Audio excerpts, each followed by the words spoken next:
First পেজে 58 লক্ষ প্রথমে লিস্ট থেকে বাদ দিয়েছে। তার মধ্যে কিন্তু অনেক ম্যাপিংও আছে, মহিলারা আছে যারা বাড়ি শিফট করেছে, এরকম কেসও আছে। সেই চ্যাপ্টারটা ওপেন করা হয়নি। প্লাস 60 লক্ষ, তার মানে তো 1,20,00,000 কাছাকাছি হলো। তো 22 লক্ষ করতে যদি 15 দিন 20 দিন লাগে, তা ইলেকশন আসা পর্যন্ত প্রসেস কমপ্লিট হবে তো? এটা কি মানে জাস্টিস দেওয়ার নামে একটা ইলেকশন কমিশনের ইনজাস্টিস চলছে না? তারাই তো টোটালটা কন্ট্রোল করছে। আর ভারত সরকার, অমিত শাহর অফিস, নরেন্দ্র মোদীর অফিস ফোন করে করে যাকে পারছে থ্রেট করছে, আর বলছে এখানে 20 লক্ষ জওয়ান পাঠাও, তারা নাকি ভোটের ভেতরে গিয়ে ছাপ্পা দেবে। পরিকল্পনা অনেক। ইভিএম মেশিন থেকে শুরু করে মানুষকে ভোট দিতে না দেওয়ার অধিকার, বাইরে থেকে গুন্ডা পাঠিয়ে এখন থেকে সমস্ত বাংলা দখল করেছে, এবং সেটা যাতে বাংলার পুলিশ ধরতে না পারে সেই জন্যেই কতগুলো পেটুয়া লোককে আগমন করেছে।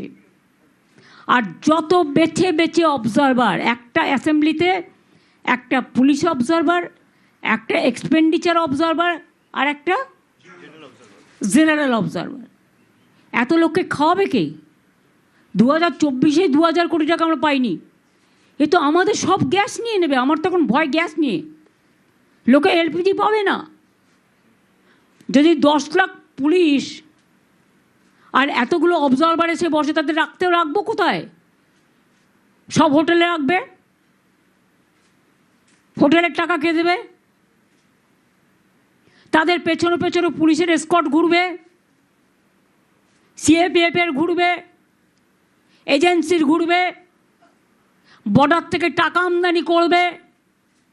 বিজেপির সব চিফ মিনিস্টার এখানে বসে থাকবে, কুচো থেকে পুনা, রুই থেকে পুই, সব বসে থাকবে। তারা তো বাংলার সব খেয়ে নেবে।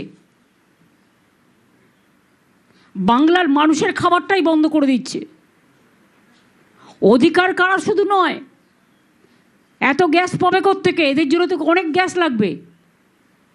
তাহলে মানুষ গ্যাসের সময় লাইন, আর তোমাদের সময় কি?